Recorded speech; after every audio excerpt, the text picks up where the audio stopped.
All right, prepare to count calories along with your quarters because a newly discovered ObamaCare regulation now requires calorie labeling promoting healthy choices in vending machines. FDA projects $24 million a year hit to the industry all because of this. But the administration feels even the smallest healthcare savings will outweigh whatever the financial hit owners take. So we decided to invite one to respond. Quick Snack President Butch Yamali owns 1,600 vending machines. By the way, did you know about this? Were you aware of this? No, I wasn't aware of it. We found out about maybe a month ago that it may happen. It's outrageous. Yeah, the nice little holiday gift for you, huh? Yeah, with everything else, with ObamaCare and I knew calorie counts, crazy. What do you make of it?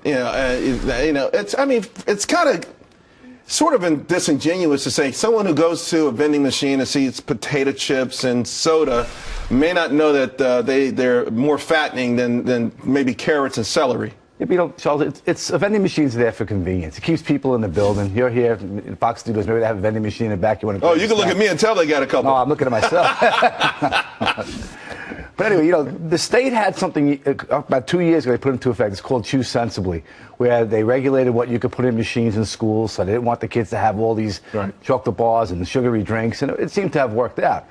Now we're taking it one step too far. They want these things to be calorie counts, on a scrolling panel on the machine. Will explain what the calories are and the nutritional facts, and it's It's got a scroll.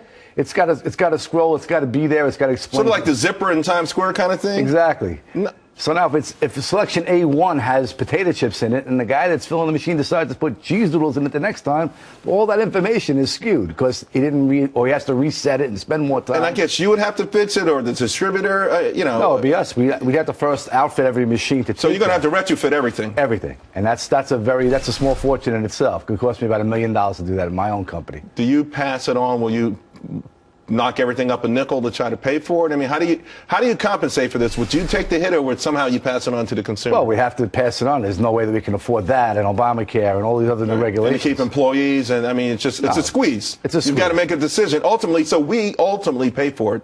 Exactly. The consumer. And I think it's wrong what's going on. The bonus should be on the expense should be on the producers of the snack.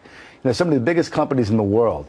I brought a sample. If you look at the bottom of this package, it has the calorie and nutritional facts on it. Right. So this is in the machine, and I can see it's got 200 calories. It's got 0.5 of salt. It's got 170 milligrams of sodium and 8 grams of sugar. It's right there, pretty plain for me to see.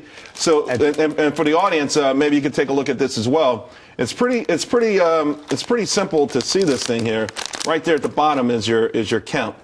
So, but the bottom line, though, I guess, Butch, is then why? Why do you think this? It's obviously excessive. I don't get it. They required the companies to put it on. These are the biggest companies in the world, like we were saying. If they required them to do that, then a little guy like me, or even the ones that are smaller than me, wouldn't have to worry about this extra expense and possibly laying somebody off or doing less business or something that would affect us bad. This is not going to affect a big company. Just a little packaging adjustment. But you're the kind of guy who drives growth. You're the kind of business person we need in this country. You're the entrepreneur. You go out there, you create something, and it's obviously been pretty successful. And I don't know, is this, we don't give parting gifts, but I guess you want to leave this one with me? For you, the cinnamon sugar? That's it. It is a serious topic, and it's some serious implications. By the way, just so much of this stuff. We're glad you were able to come in and explain this part of it. Thanks so much. Really appreciate it. Have a good day. Well,